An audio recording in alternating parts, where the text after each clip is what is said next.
entre las universidades a veces hacemos convenios de colaboración. Entonces los profesores de, por ejemplo, de Guerrero van a Morelos, van a Tlaxcala o van a otros estados y viceversa. Los profesores de esos estados vienen y nos visitan aquí en Guerrero. Es el caso de la querida doctora Fabiola Meléndez, que nos visita de Cuernavaca, Morelos. Ella está adscrita al Colegio de Morelos y también a la Universidad Autónoma del Estado de Morelos. Antes de presentarla formalmente, les quiero hacer una pequeña introducción de la temática de lo afroamericano. Fíjense, imagínense, ¿verdad? Cuando llegan los primeros africanos a América, llegaron como esclavos. Los piratas ingleses, algunos portugueses, iban al África y en un primer momento los cambiaban por whisky, y los traían a América y los vendían a las colonias españolas, colonias portuguesas, incluso después a las norteamericanas, inglesas en ese entonces, y después los cazaron como si fueran animales, tenían perros de presa, iban al África, porque ya imagínense viajar en las galeras de los barcos, seguramente han visto algunas películas, ¿verdad?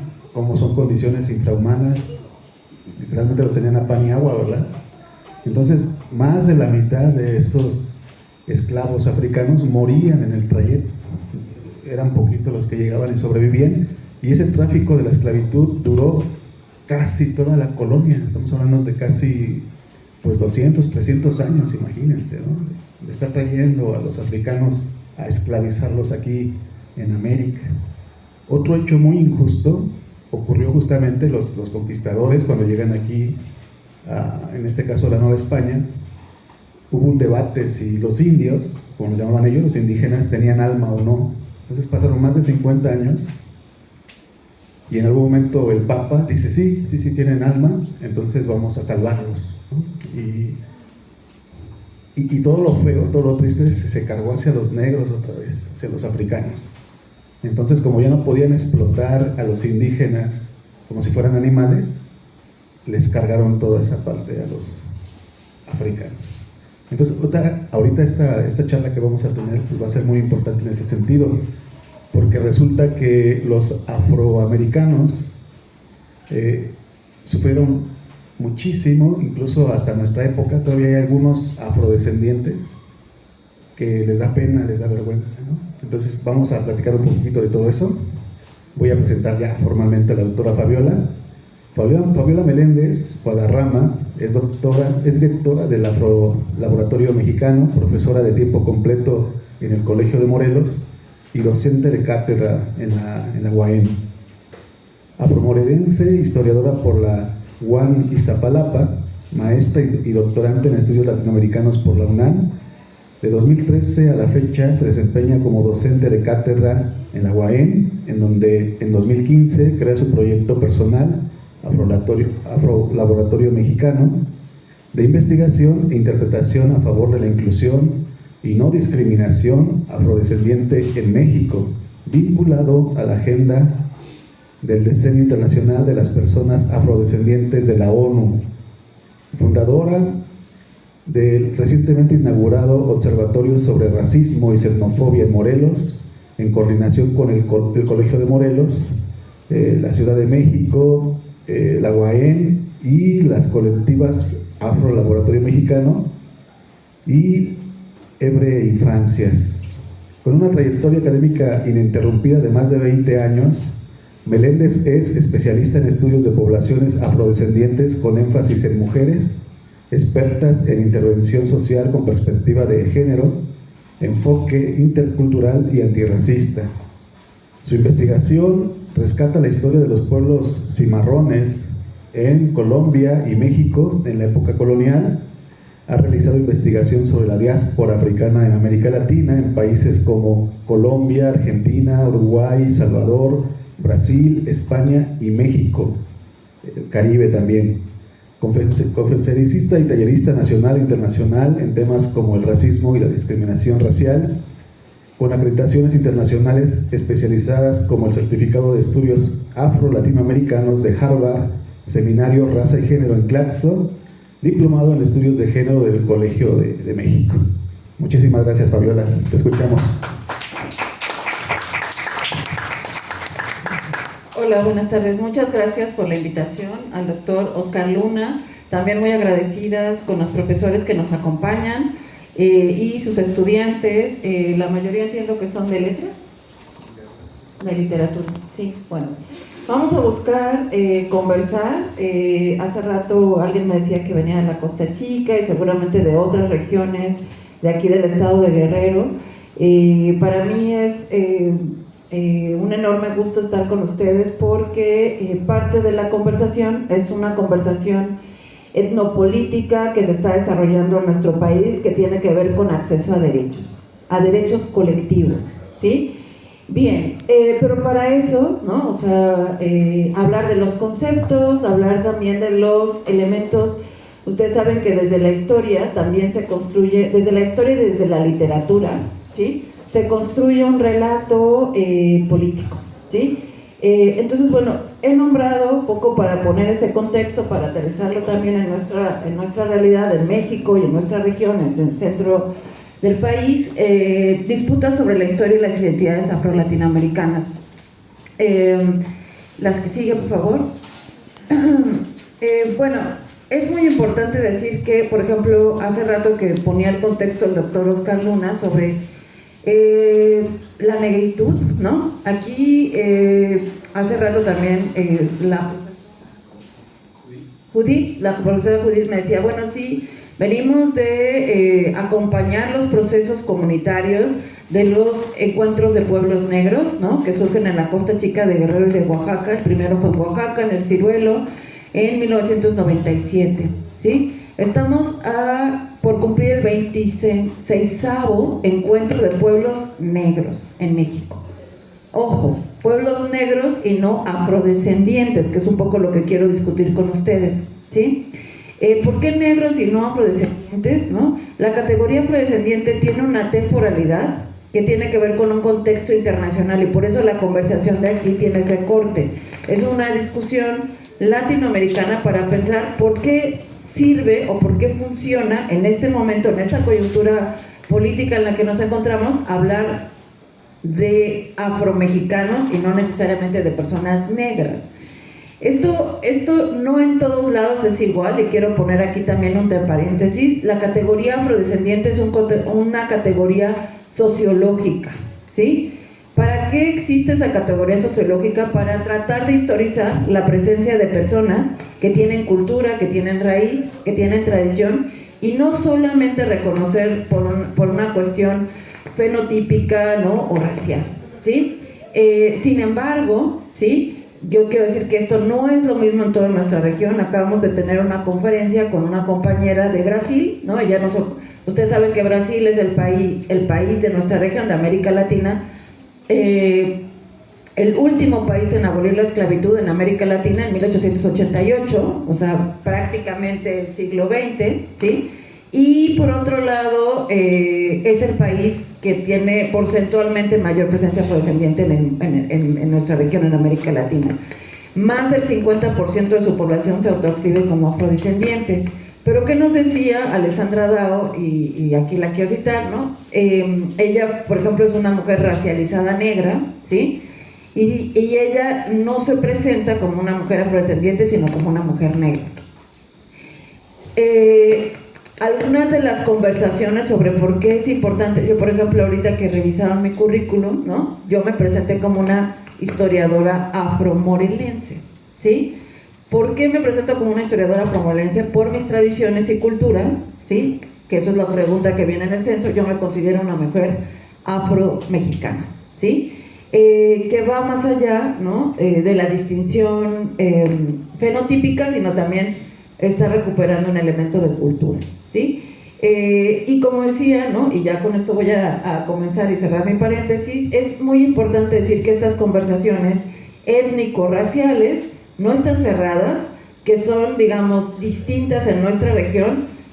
¿Por qué era importante para esta profesora de Brasil enunciarse no como afrodescendiente, sino como persona negra? Porque, y ella lo explica de manera muy clara, porque me dice, bueno, cuando vayan a cárcel, poner a alguien en la cárcel, ¿no?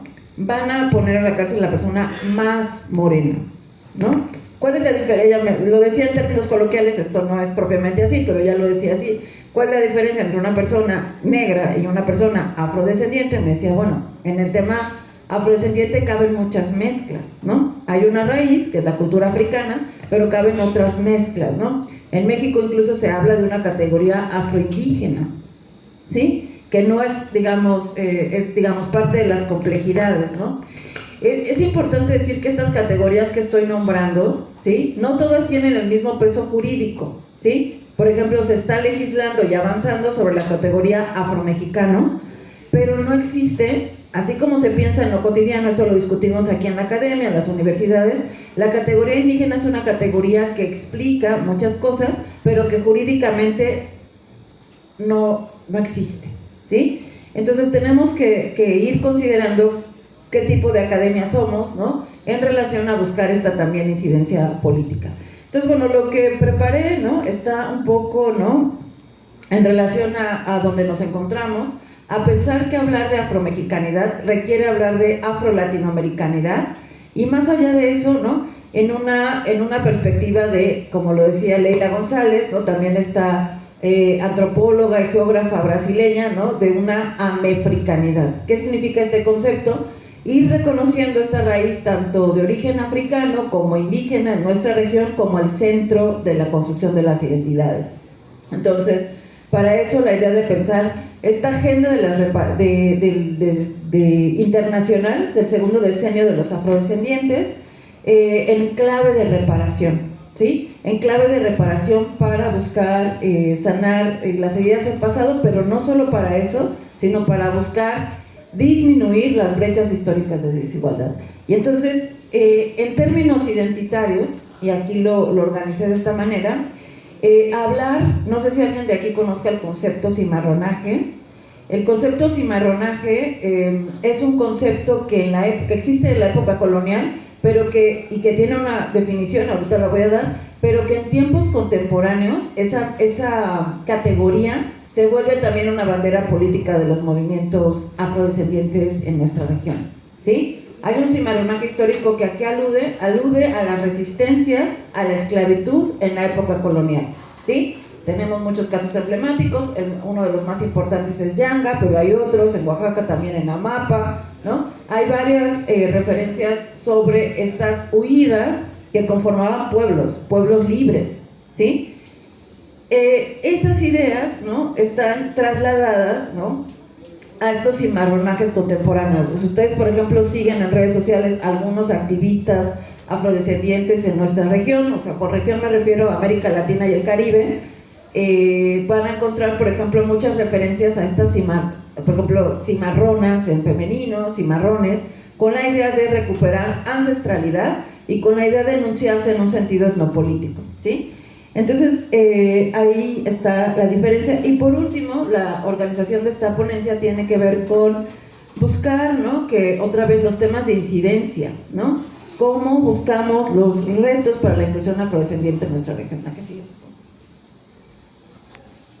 Bueno, este es el concepto que les decía de América Latina, ¿no? Y hay algunas temporalidades en relación a las independencias, ¿no? Y las aboliciones también de la esclavitud, ¿no? Que ya decíamos que no necesariamente están articuladas. Hay países en nuestra región, por ejemplo en el caso de Perú, que primero se abole la esclavitud, ¿no? Y primero se logra la independencia y mucho tiempo después se abole la esclavitud. O en el caso de Cuba, ¿no? Y Brasil, que son los últimos dos. Si me ayudas con la que sigue. Bueno, aquí nada más era un indicador. 1 de cada 4 latinoamericanos se identifica como afrodescendiente, conformando la minoría más invisibilizada de América Latina, con alrededor de 113 personas. La mayoría de esta población se concentra, y por eso es importante también el indicador, en Brasil, Venezuela, Colombia, Cuba, México y Ecuador, ¿sí? Estamos ahora, ¿no? Estos son indicadores censales, ¿sí?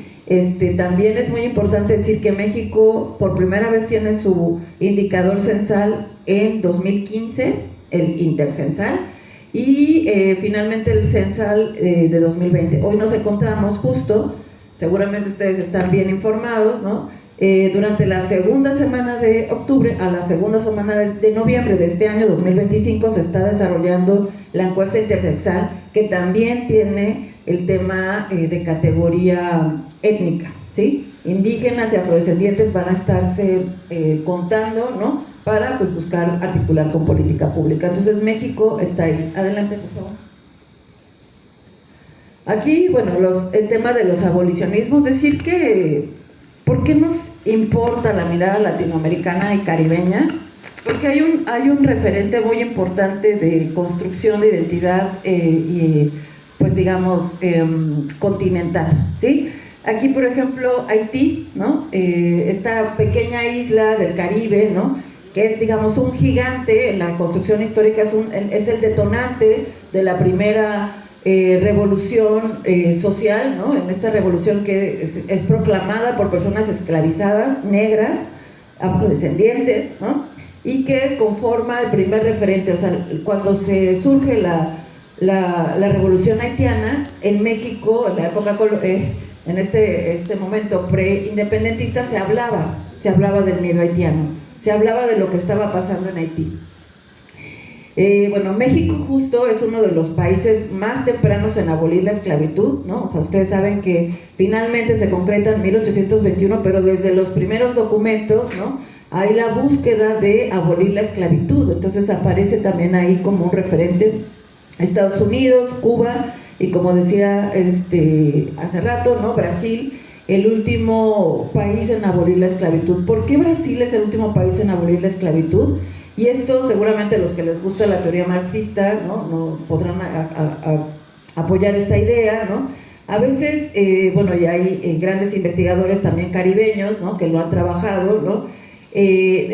Pensar, por ejemplo, la evolución del capitalismo está ligada, ¿no? Hay trabajos, se me fue ahorita el nombre, ¿no? Hay trabajos donde se explica, ¿no? O sea, la continuidad del proceso esclavista, ¿no? En relación también a la construcción del capitalismo, ¿no? Entonces ahí hay Eric Williams, ¿no? Con Esclavitud y Capitalismo, es el autor.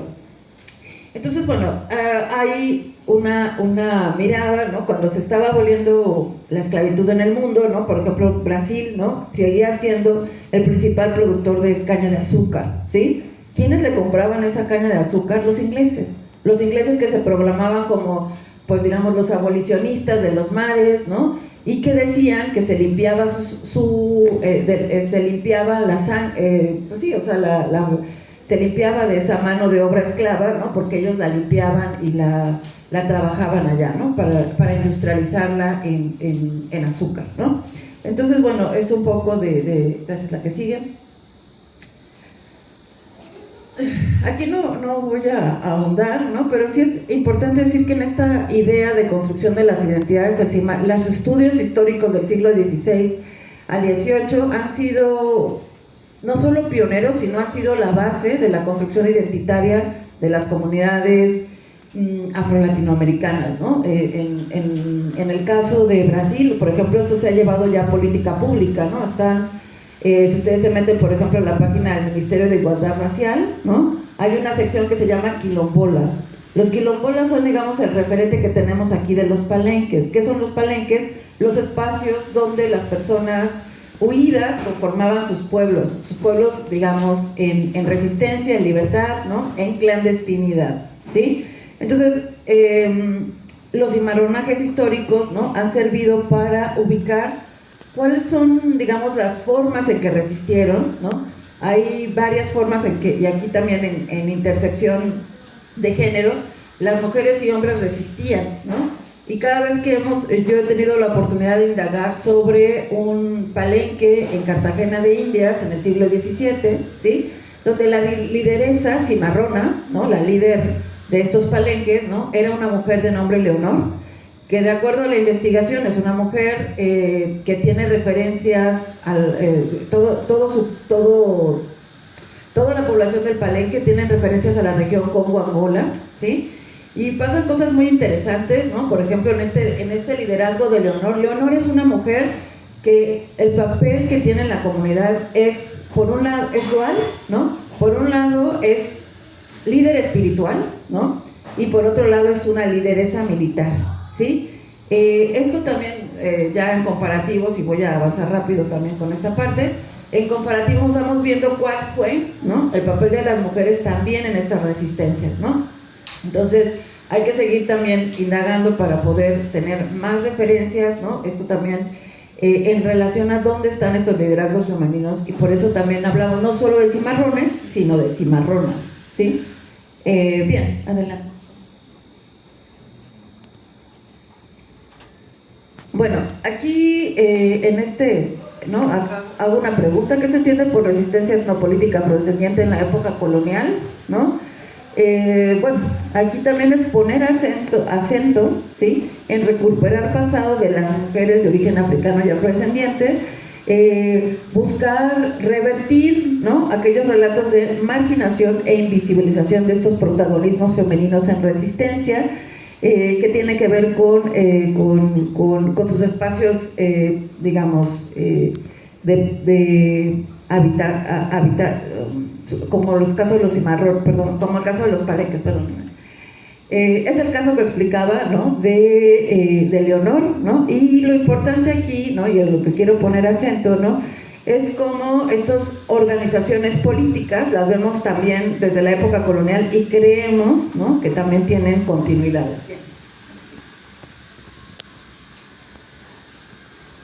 Bueno, aquí algunos ejemplos, ¿no?, de algunos otros liderazgos. María Matamba, por ejemplo. Todos estos temas de los un poco recuperar como la idea central, o sea, ir pensando cómo se construye la identidad. Para finalizar tengo un poema, pero ahorita, antes de finalizar, quiero decir que la historia está cumpliendo un papel muy importante, y en ese sentido, por ejemplo, María Matamba, que es uno de mis ejemplos que está aquí. María Matamba es una mujer que ha sido recuperada de los archivos del siglo XVII en Colombia, ¿sí? ¿Y qué pasó? Un busto de María Matamba. Hay un cuento de María Matamba que también se distribuye de manera gratuita, ¿sí?, por parte de las comunidades negras y afrocolombianas. Y entonces hay un referente de buscar en esta mujer, ¿no?, del siglo XVII una raíz y una raíz en resistencia. Entonces María Matamba, por ejemplo, ¿por qué se volvió famosa? ¿No? Esto es una investigación de un compañero y amigo, Rafael Díaz Díaz, de la Universidad Javeriana, y él dice, ¿no?, que María Matamba era una esclava que obtuvo la libertad graciosa de su propietario en una hacienda azucarera también cercano a Cartagena de Indias, ¿no? Y entonces ella iba a pelear no solo por su libertad, sino la de sus hijos. Y cada vez que iba, firmaba ante un escribano, ¿no?, su nombre, ¿no? Y ella firmaba como María Matamba, ¿no?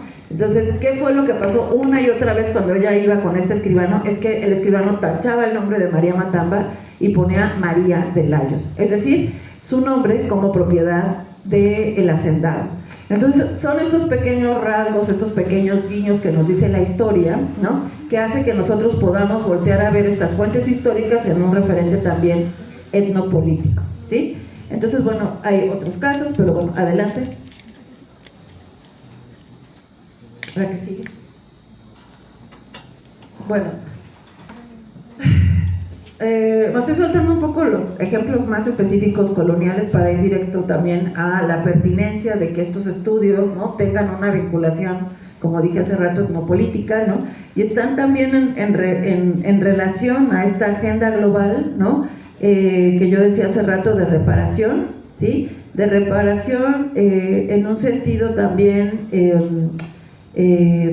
formal, en un sentido donde se recupere, por ejemplo, la herencia cultural robada, haya una petición formal de perdón, ¿no?, y un programa y reconocimiento de culturas y herencias africanas. Esto, digamos, son algunos de los puntos, ¿no?, que se discuten a nivel de grandes instituciones como la ONU, la UNESCO, ¿no? Hoy tenemos el Foro Permanente de los Afrodescendientes que ha estado impulsado por países como Colombia, ¿no? Ustedes seguramente ubicarán a Francia Márquez, ¿no?, la madrina de este programa, ¿no?, hace ya 2 años, ¿no?, fue Francia Márquez, ¿no?, y se anunciaba también en esta clave interseccional apostando también hacia, no solo hacia la reparación, sino también hacia la búsqueda de avances en un sentido de desarrollo. Sí, la que sí. Bueno, algunos de los puntos que creo que podemos ir discutiendo, ¿no?, sobre cómo favorecer la inclusión afrodescendiente.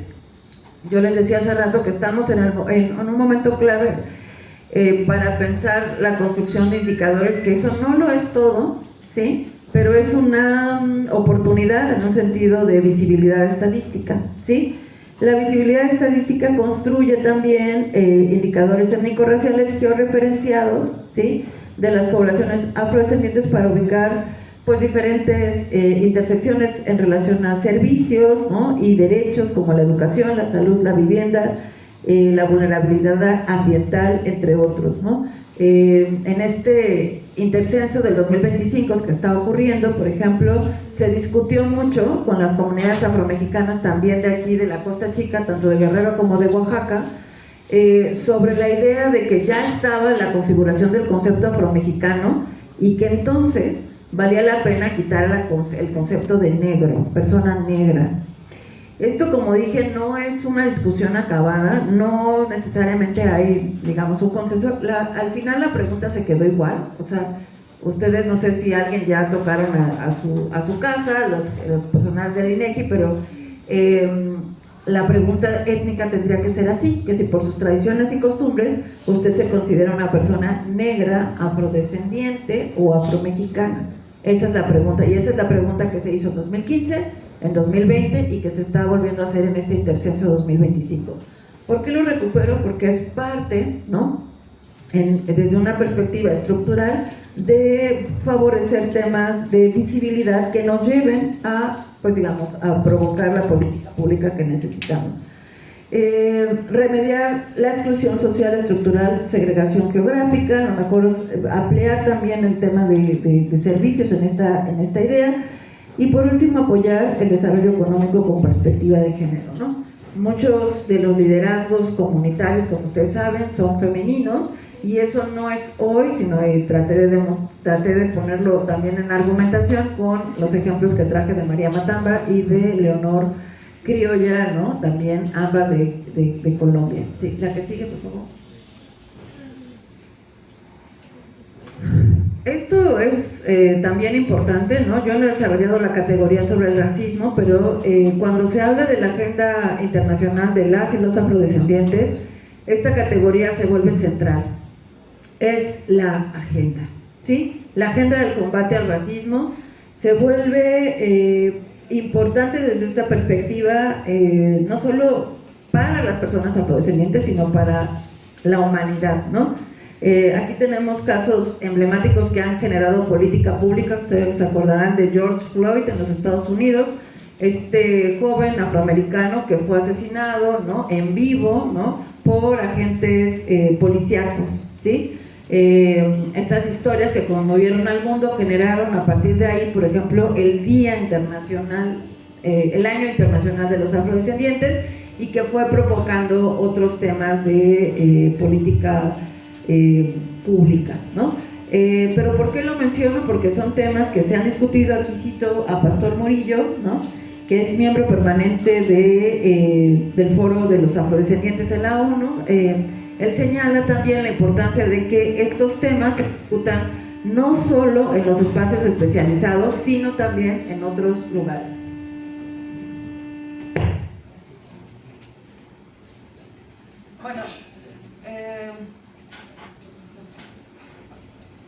Bueno, también algunos de los elementos que están aquí reflejados, puse algunos trabajos que desde Afrolab, ¿no?, o sea, también he desarrollado, ¿no?, como acciones antirracistas, ¿no? Aquí no voy a ahondar sobre el concepto, pero concepto antirracismo, ¿sí?, tiene que ver con la idea de desmontar el racismo. Hay muchas, esto también es producto de muchos seminarios, no lo vamos a terminar de discutir aquí, pero sí es importante decir que más allá de enunciarse las iniciativas como antirracistas tal cual, ¿no?, es, digamos, esta posibilidad de desmontar el racismo en todos sus ámbitos, ¿no? Y uno de ellos también es la cultura, ¿no? Ustedes están viendo imágenes, por ejemplo, de una biblioteca afrocentrada que con apoyo de estudiantes de la UAM, que son mis estudiantes y que forman parte del laboratorio que ya se presentó hace rato, de AfroLab MX, ¿no? Construimos, ¿sí? Digo construimos porque, pues, ustedes preguntaron, o sea, ¿dónde están las publicaciones sobre, por ejemplo, sobre todo para infancias, ¿no? Con el tema de identidad afrodescendiente? Son 3, ¿no? O sea, y son todas, ¿no? Entonces sí tenemos que, y bueno, eso es lo que hemos hecho también, ¿no? O sea, en la idea de un concepto que es la restitución de las identidades afrodescendientes, ¿no? Buscar, ¿no? Acompañar los procesos, ¿no? Nos ha tocado, por ejemplo, ahorita no traigo las imágenes, pero hay una corolena muy famosa porque ha salido en varias investigaciones, que se llama Amelia, ¿no? Amelia es una mujer afrozapatista, ¿no? Que lo que tenemos de ella es solo su fotografía, ¿sí? Se habla de ella como cercana a Zapata, ¿no? Que estuvo a cargo también de algunas tropas, ¿sí? Pero no sabemos más de ella, ¿no? Entonces, un poco desde la perspectiva creativa y literaria, lo que hicimos fue generar un cuento sobre esta lideresa que es evidentemente un relato desde la metahistoria, ¿no? Que sí tenemos una base histórica, pero es ficción, ¿sí? Y desde ahí, pues digamos, generar la curiosidad y la empatía sobre los temas, ¿no? Y por otro lado también la creación colectiva, ¿no? Por ejemplo, aquí arriba tenemos también, hay otros esfuerzos compartidos, ¿no? Con otras investigadoras, el caso de Cristina Masferrer de Lina, que también hemos también colaborado. Cristina, ¿qué es lo que ha hecho? Por ejemplo, ha hecho estas loterías afromexicanas, ¿no? Entonces es muy bonito, ¿no? Porque estas loterías afromexicanas no solo cuentan el relato histórico, sino también de resistencia, sino también el relato contemporáneo de las resistencias.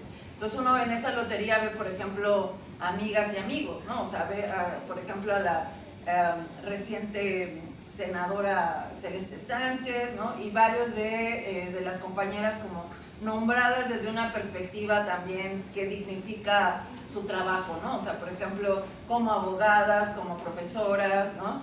Y en ese tono, ¿no? Está el tema también de la restitución de las identidades afrodescendientes en México, ¿no? ¿Por qué lo estoy nombrando desde Morelos? ¿No? Porque este es el trabajo que tengo, por ejemplo, de este lado, no sé si se alcanza a ver al fondo, ¿sí?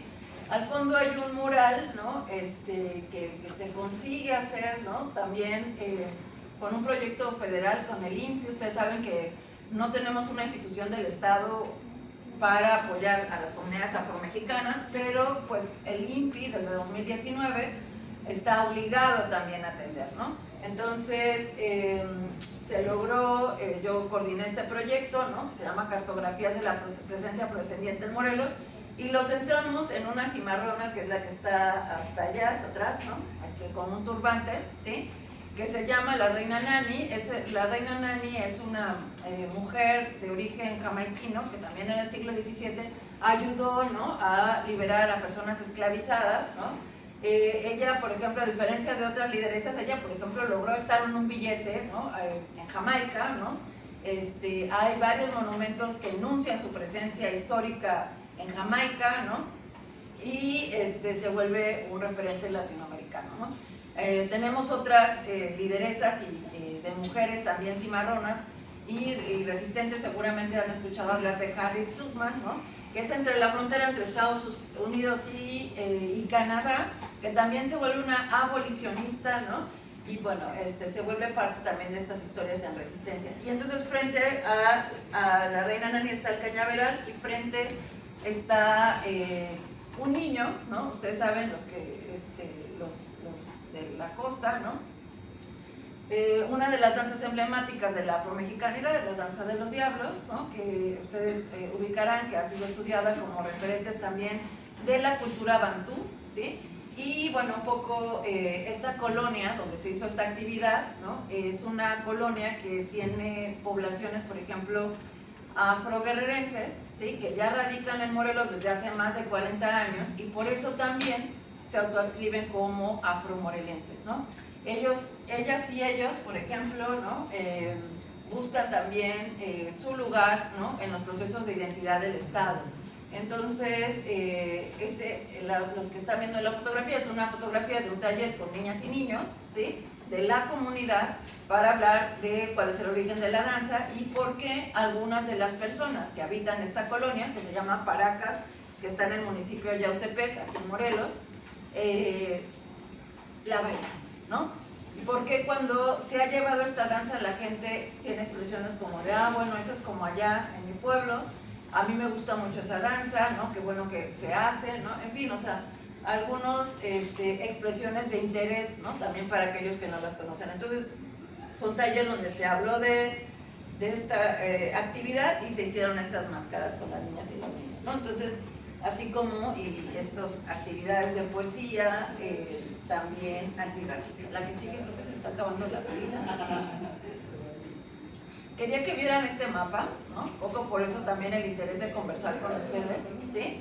Este mapa es un trabajo, digamos, mío, ¿no? Que está en relación a lo que ocurrió en el... Hay varios indicadores estadísticos que tienen que ver con la identidad, que otra vez es el centro de esta conversación, ¿sí? Y uno de ellos es la ENADIF, que también es del INEGI, la Encuesta Nacional de la Dinámica Demográfica, ¿sí? La Encuesta Nacional de la Dinámica Demográfica, ¿no? Nos da otro indicador sobre la presencia afrodescendiente en México, ¿sí? Y nos da un indicador que eleva el número de personas afrodescendientes de 2020, que era el 2,5, a un 3,1%, ¿sí? A 3,1 millones, perdón, de personas, ¿no? En esta categoría de autorreconocimiento. Y lo que quería que también vieran, ¿no? Es, digamos, cómo está, bueno, Guerrero, indudablemente, y por eso también la conversación con ustedes es muy importante. Guerrero, tanto porcentualmente como numéricamente, es el mayor estado de la República con presencia afrodescendiente en nuestro país. ¿Sí? Porcentualmente, ¿sí? 9,5 a nivel estado, pero a nivel local, ¿no? Hay comunidades que más del 90% de la comunidad son comunidades que se autodescriben como negras y afrodescendientes, ¿sí? ¿Por qué lo menciono? Por ejemplo, aquí hay una fotografía de una lideresa de la misma colonia que les decía, de Yautepec. Ella se llama Berta Hernández, ¿sí? Ella es originaria de San Nicolás, Guerrero, ¿sí? Ella forma parte de estas comunidades que están invisibilizadas por el Estado, ¿no? Cuando decimos que las poblaciones afrodescendientes tienen muchas características, pero también estas migraciones recientes, ¿sí? Entonces, sus hijos ya nacieron en Morelos, ¿no? Ella es una mujer que por sus tradiciones y costumbres se considera una mujer negra y afromexicana, ¿sí? Pero que el Estado no le reconoce este derecho, ¿sí?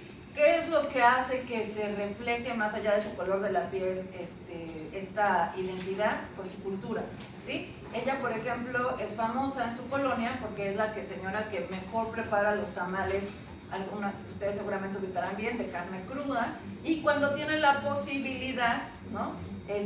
Pide, ahorita con tanto tema del cambio climático es más difícil, cuando pide la posibilidad, hay un transporte que algunos de ustedes ubicarán, entre Morelos y Guerrero, ¿no? Hay, por ejemplo, sobre todo en esta zona, hay un transporte que lleva productos todos los días, ¿no? Y que, por ejemplo, se logran conseguir la famosa tichinta, que algunos de ustedes conocerán, sí, que es este molusco, sí lo conocen, ¿no?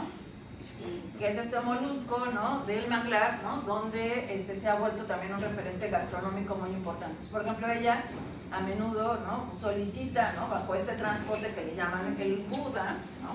Estos ingredientes, ¿no? Y ella también logra vender, ¿no? En su comunidad tamales de tichinta, ¿sí? Entonces, ¿qué es lo que se ha buscado, ¿no? O sea, ir reconociendo que estas herencias culturales sean reconocidas, ¿no? Por ejemplo, donde vive Doña Berta, ¿no? O sea, ya pues es como, es una colonia en medio, como en el cerro, ¿no? Es como semiurbano, digamos, ¿no? Y cada vez que ella pide un taxi, ¿no? O sea, dice, bueno, pues si me lleva a tal calle, ¿sí? ¿De a dónde? A la calle de las Negras, ¿no? Y ella sí, la calle de las Negras y a mucha honra, ¿no? Entonces, y es esta idea, ¿no? De también hablar no solo de la afrodescendencia, sino de la negritud, ¿no? Porque hay diferentes pesos, ¿no? Que están operando aquí, ¿no? Entonces, bueno, esta forma parte de una exposición fotográfica que tiene algunos indicadores que ya le compartiré al doctor Oscar Luna para que lo comparta aquí en la audiencia, que también puedan ver un poco de este trabajo de análisis, ¿no? Pero, y ya para cerrar este mapita, ¿no? Morelos y Guerrero, por ejemplo, con este referente, no numéricamente hablando, ¿sí? Pero sí porcentualmente hablando, Morelos es, digamos, el segundo lugar con mayor presencia afrodescendiente en México, ¿sí? Y varias de esa explicación tiene que ver con esta migración afroguerrerense, ¿sí? Entonces, y vean cómo ha ido cambiando los indicadores, ¿sí? ¿Qué está pasando, ¿no? ¿Qué está importando en las comunidades negras y afromexicanas para nombrarse, sí, después de mucho tiempo, ¿no? Una en negritud y dos en afromexicanidad, ¿sí? ¿Qué es lo que está ocurriendo? Son elementos que hay que también discutir acá, ¿no? O sea, lo que se busca, ¿no? Es trazar una ruta de acceso a derechos, ¿no? Y la ruta es, sin duda, pasa, y de manera muy importante, por una construcción o reconstitución de las identidades afrodescendientes, ¿no? Entonces, el indicador, vean nada más en esta, pasa de 38.331 a 118.225, ¿no? O sea, casi se triplica la cifra en Morelos de la autoadscripción afrodescendiente, ¿sí? Bueno, esto no lo voy a trabajar, pero tenemos también este observatorio, la que sigue. Y bueno, con esto quisiera ir concluyendo, a ver si ahorita carga, ¿no? Es una poesía, ¿sí? Que creo, ¿no? Que tiene también mucho... ¿Carga? ¿Sí está bien, carga?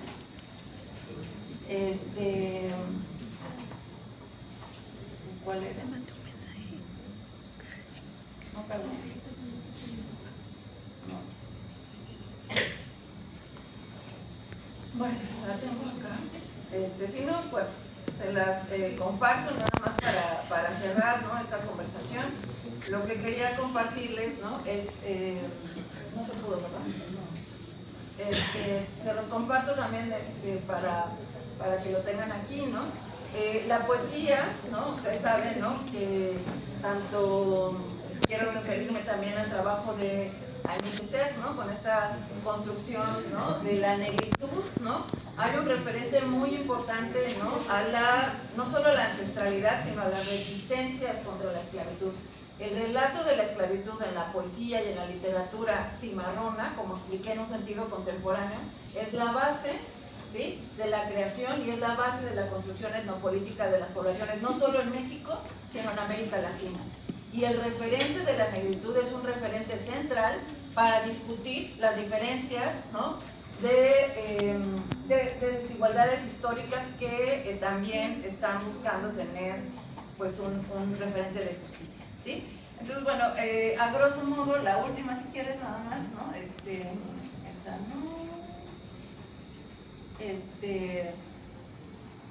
Sí, y bueno, nada más para cerrar, ¿no? Que también invitarles, ¿no? O sea, que aquí no pude detallar algunas cosas, ¿no? Pero, por ejemplo, en Morelos también parte del trabajo que estoy realizando, ¿no? Es también repensar, o sea, en Morelos estamos con un pasado colonial que nos supera, ¿no? Pero que no vemos, ¿no? Tenemos el referente de la esclavitud más evidente, que son las haciendas azucareras, ¿no? Pero que en Morelos esto representa solo lugares de spa, de entretenimiento, ¿no? Y cuando se habla de estos lugares como sitio de memoria, pues se vuelven incómodos, ¿no? Entonces aquí yo también he impulsado, ¿no? Algunas rutas de memoria, ¿no? Que incluyen la fundación. En Morelos muchos de los pueblos, no tienen referente de pueblo indígena, sino surgen a partir de la época de colonización y surgen a partir de estos pueblos mulatos, ¿sí? Estos son elementos que hay que seguir historizando. Hay referentes culturales muy evidentes, ¿no? Como los dulces, como el tipo de santos, ¿no? Por ejemplo, en la ex hacienda de aquí, que se llama Tenango del Valle, es una ex hacienda donde hay un San Martín de Porres, ¿no? Hay referentes a santos y santas negras, ¿no? Que son también, digamos, pistas por las cuales también se va recogiendo este relato largo de la presencia histórica de las personas afrodescendientes, que no desapareció, sino que está ahí mezclada y que hay que nombrar. Entonces, esto sería todo por mi parte. Muchas gracias.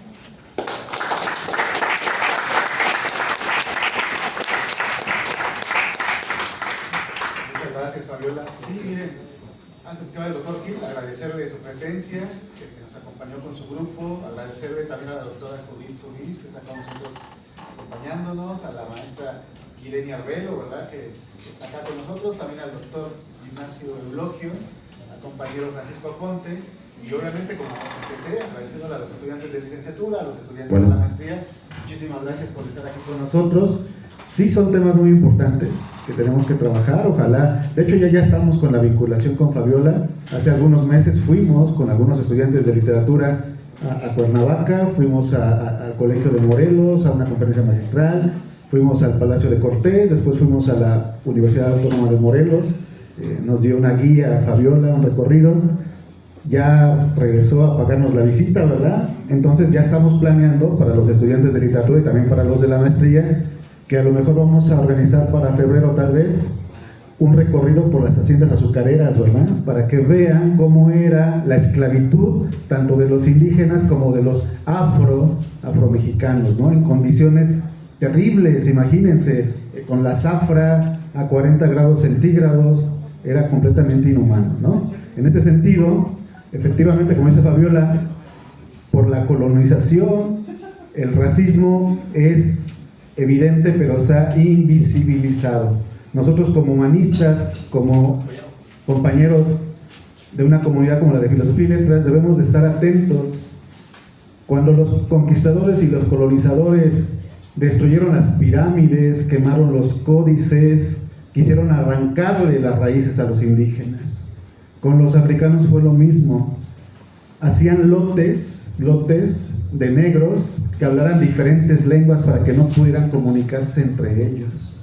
Y fueron regados, ¿verdad?, vendidos a lo largo de todo el continente, y su forma de comunicación fue la música y fue la danza, fueron sus santos, sus orishas. Por eso es impresionante cuando uno ve las danzas de Guerrero, que van los diablos de la costa con otras danzas indígenas, porque eso es lo que los une, los rituales, la danza, la música, la alegría, la vida, en contra de toda esa opresión, esa esclavitud que han sufrido por siglos.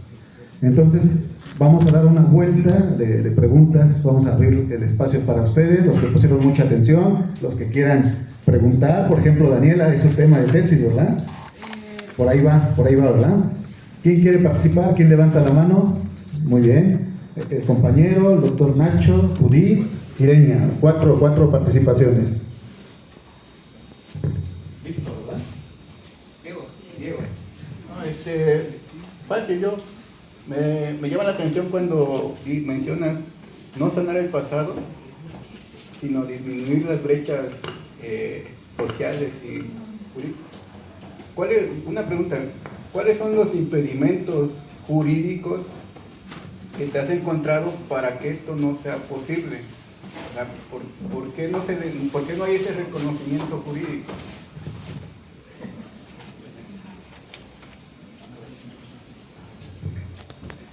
Sí, bienvenido, doctora, a esta facultad de filosofía y hacerle por ver todas las reflexiones. Hay una película que da cuenta de la vida de los esclavos negros en Estados Unidos, que se llama 12 años de esclavitud, me parece. Entonces quisiera que en el caso de México usted nos pudiera dar cuenta de manera muy breve cuáles eran los procesos de explotación que tenían, digamos, los negros a la llegada aquí en México, y si realmente continúa con estos procesos o qué tanto se han venido, digamos, liberando, ¿no?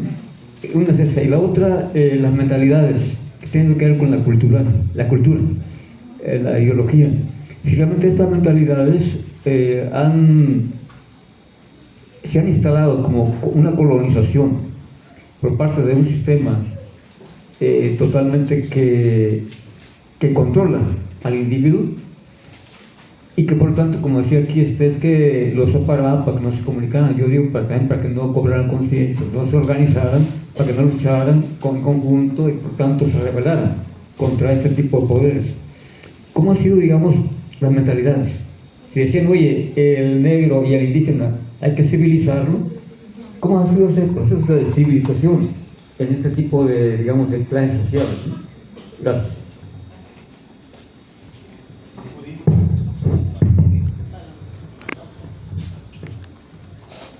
¿Cuál es el bueno? Ok. Bueno, pues qué bueno tener la oportunidad de escuchar a la doctora Fabiola. Creo que, híjoles, quedaron muchas cosas demasiado interesantes, ¿no? En tu conferencia, porque pues vas desde esta cuestión de archivos, ¿no? Colonial hasta lo actual, ¿no? Entonces, pues aquí en el tiempo que yo hice mi investigación, por ejemplo, estas cuestiones de los términos, ¿verdad? Sí me encontré igual con toda esa terminología de pueblos negros, del Museo de Culturas Afromestizas, de cómo se denomina a la gente, ¿no? Y es curioso porque de hecho como Cuaj y San Nicolás han sido muy visitados por antropólogos, pues también los vocablos, ¿no? Que proceden de la academia, ¿no? Ellos los usan, ¿no? Afromestizos, afromexicanos, afrodescendientes. No escuché, posiblemente ya lo usen también, que somos población de origen africano, pero sí hay como esta comunicación, pues, finalmente, ¿no? A mí me llama, bueno, muchas cosas la atención. Una, pues, cómo te interesaste, ¿no? Por los liderazgos femeninos, por qué tú misma, ¿no? Te consideras afromorelense. Estos lugares de memoria también se me hace así súper interesante. No sé si se ha logrado este reconocimiento que da ¿qué es? La UNESCO, me parece, ¿no? Que aquí tenemos a Cuaji, ¿no? En Ciudad de México, la Plaza de Santo Domingo, o Yanga en Veracruz, ¿verdad? Y claro, pues Morelos ha destacado por su producción azucarera, ¿no? Entonces se me hace un recorrido muy, muy rico, aunque bastante, bueno, por el tiempo, ¿verdad? Un tanto escueto, que quedan pues muchas cosas, ¿no? Porque este es un recorrido súper amplio, ¿no? Bueno, gracias.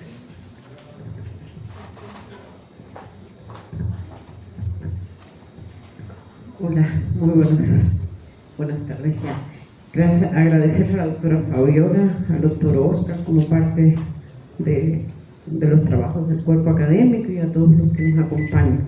Pues doctora Fabiola, más bien quiero hacer una reflexión y saber su opinión sobre, igual si está enterada sobre este reciente crecimiento de la religión yoruba en México, sobre todo en la Ciudad de México. Pues se puede especular que ha sido por la movilidad, ¿no? por la migración, pero yo iría un poco más allá y quisiera saber su opinión, si ya es visible como una reafricanización de la religión, ¿no? que une. Eso también tiene que ver, supongo, con la flexibilidad de las políticas sociales públicas de México, que ha permitido la práctica de otro tipo de religión. Pero yo lo veo desde el punto de vista cultural, ¿no? Ante esta libertad y esta flexibilidad, está creciendo esta religión de manera exponencial. Y y concluyo esta idea con lo que dijo el doctor Oscar, o sea, la religión, el culto, siempre va a estar en lo primigenio de lo que nos une, ¿no? Entonces, quisiera saber su opinión al respecto.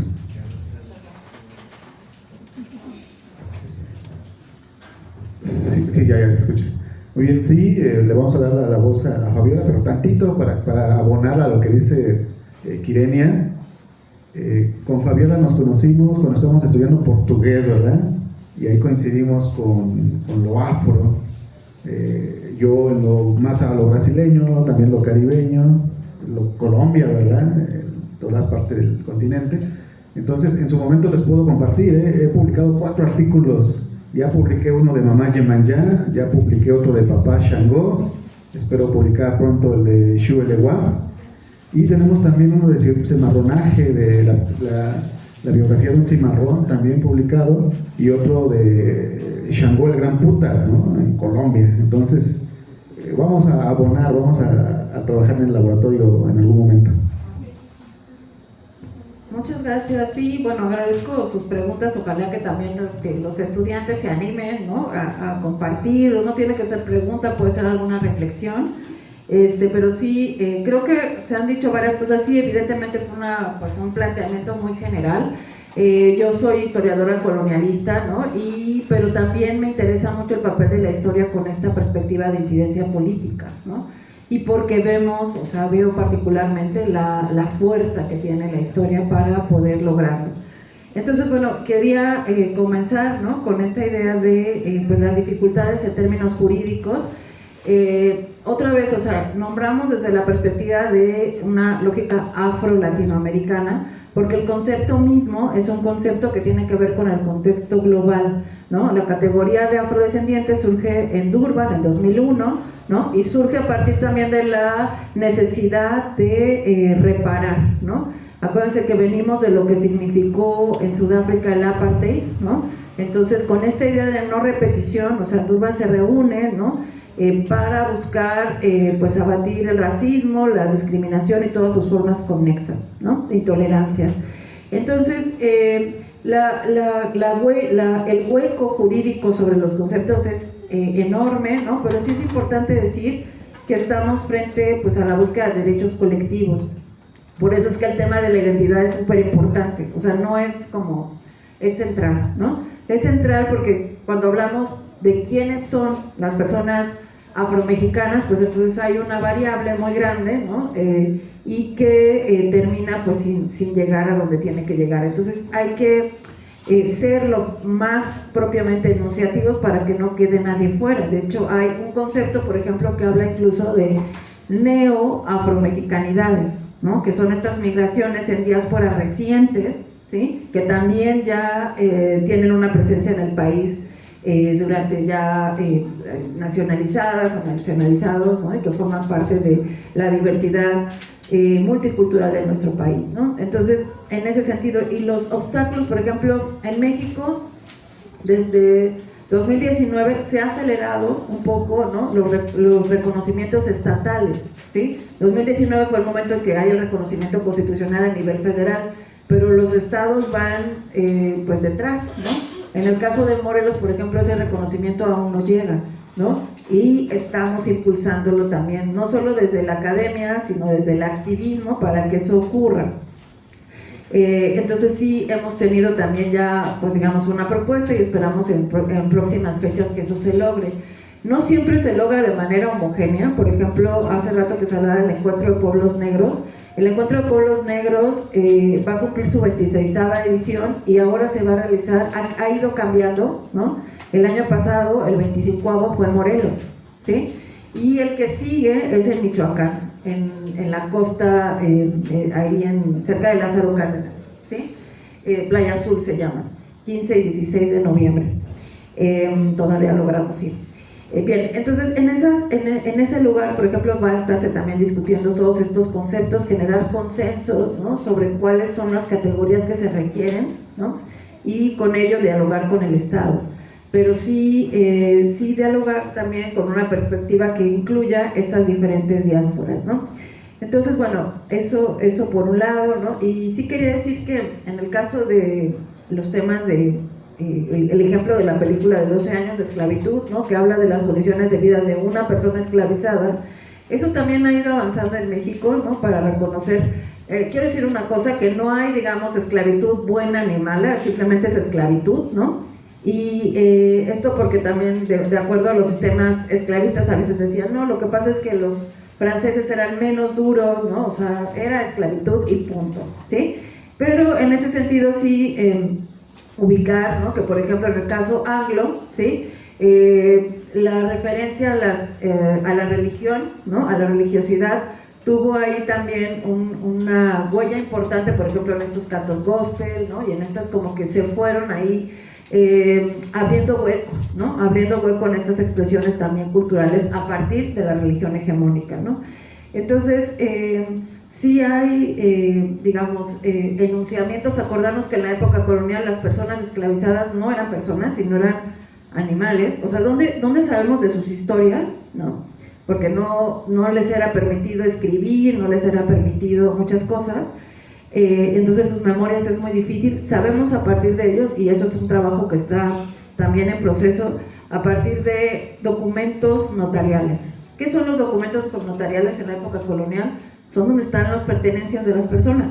Entonces, así como en las ex haciendas azucareras como la que les mostré de Tenango, tiene una población de 300 personas esclavizadas con diferentes edades, con sus diferentes características. Hay niños, hay niñas, ¿sí? Y sus precios, ¿no? Pero no hay un espacio para que esa persona, ¿no? El mestre de azúcar o que la persona que está en el campo, ¿no? O sea, nos cuente su historia.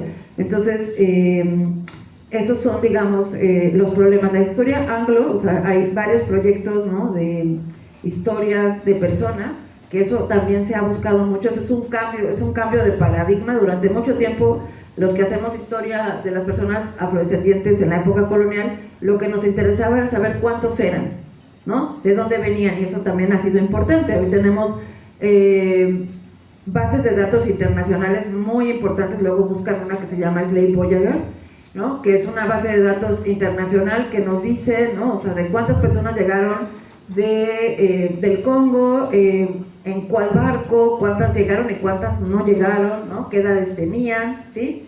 Y a partir de ahí se pueden ir también como rastreando historias, ¿no? Eso también en México se empieza a hacer, ¿no? O sea, buscar con ciertas metodologías que las personas esclavizadas hablen. ¿Dónde lo hemos visto más? Y generalmente en los juicios criminales, ¿no? Eran capturados por herejes o por escaparse, ¿no? Y entonces en los testimonios medianamente podemos acceder a su voz, y ahí está también un reflejo de sus resistencias, ¿no? En fin, o sea, sí, contextos diferenciados, pero sí el interés también por saber de estas historias en un sentido más allá de números, de historias de vida, ¿no?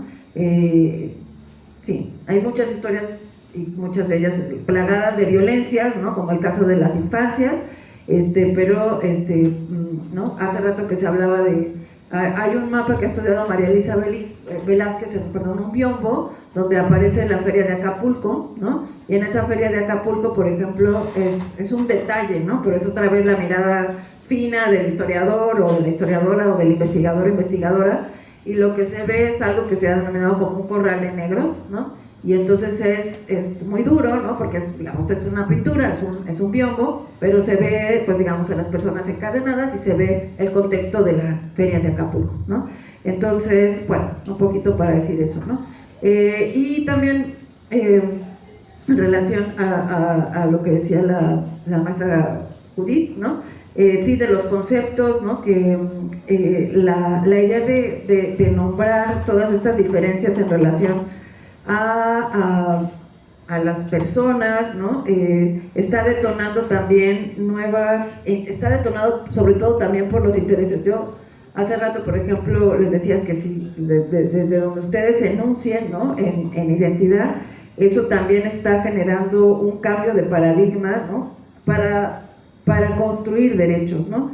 Hoy, por ejemplo, no sé si han seguido las noticias que tienen que ver con los derechos colectivos. A nivel federal se está construyendo una línea, ¿no? de reparación para los pueblos, ¿no? empezaron con el pueblo yaqui, ¿no? Esto, todo lo que tiene que ver con el INPI, ¿no? Y estos se llaman proyectos de justicia para el pueblo yaqui. Están construyéndose el plan de justicia para el pueblo purépecha. Y este fin de semana pasado, o sea, muy reciente, son temas que están hoy, ¿no?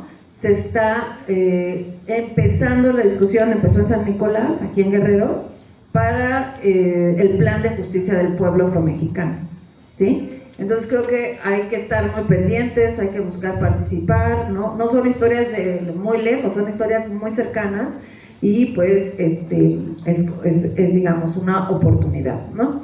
Una oportunidad con el Estado, ¿no? Entonces en ese sentido también ir reconociendo el momento político en que nos encontramos, ¿no? Lo que quería también decir es que para hablar, ¿no? Creo que me estaba faltando algo, pero no lo recuerdo. En temas de lo último que señalaba también de la religión yoruba, hay una investigadora que también se llama Nayeli Juárez, que seguramente ubicarás, doctor. Nayeli Juárez es antropóloga del CIESAS, ¿no? Y ella, por ejemplo, ha estudiado durante mucho tiempo las religiosidades de origen africano. Y ella ha estudiado cómo, por ejemplo, en México, cómo se nombraba la religión africana, se llamaba, le nombraba el INEGI religiones satánicas, ¿no? Entonces, cuando dices que sí se ha cambiado en términos de interculturalidad, sí, porque venimos de allá, ¿no? Que todavía falte mucho también, ¿no? Pero venimos de un referente. Hoy, por ejemplo, se nombra como en el censo, ¿no? Cuando se habla del tema religioso, se habla de religiones de origen afro, ¿no? Que cambia bastante, ¿no? Pero sí es, digamos, un poco ir pensando cómo estamos transitando, ¿no? En temas de interculturalidad. Ahí también Adonis Serva, ¿no? También es un compañero afrocubano, ¿no? Que estudió en la UAM, por cierto, ¿no? En Humanidades, donde yo trabajo, y también hizo también algunos aportes para pensar, o sea, dónde están los retos, ¿no? Porque tienen que ver con muchos estigmas, ¿no? O sea, a veces él en su investigación mostraba cómo cuando se hablaba de las religiones yoruba, pues ponían así como a todos los delincuentes, ¿no? O sea, como, sí, es que son el cártel de Tepito, ¿no? En la Ciudad de México. Y entonces, les encontraron todas estas armas y además todos estos símbolos satánicos de la religión yoruba, ¿no? Entonces, sí nos hace falta mucho, ¿no? Construir un relato intercultural que recupere, pues, estas expresiones afro-latinoamericanas que nos enriquecen, que son parte también de la discusión de las identidades en México. Entonces, bueno, muchas gracias.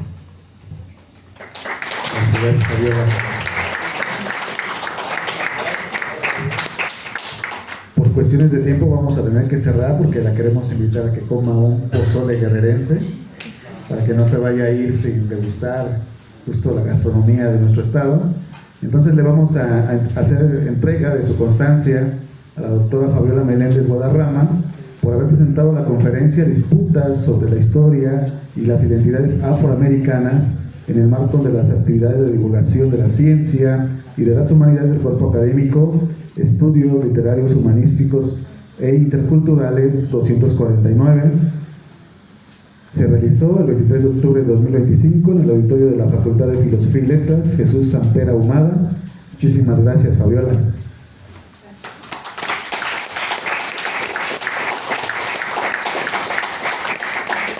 Agradecer otra vez a todos los asistentes. Entonces, también los profesores están invitados. Con Fabiola, si hacemos la excursión a las haciendas azucareras, pues ya les avisaremos seguramente en febrero, porque es cuando no hace tanto calor, ¿verdad? Es muy fuerte. Los que conocen, irse a meter a estas zonas azucareras es un calor súper intenso, ¿verdad? Entonces vamos acá al frente, por favor, para que nos tomemos una foto y con esto terminamos el evento como tal. Muchas gracias.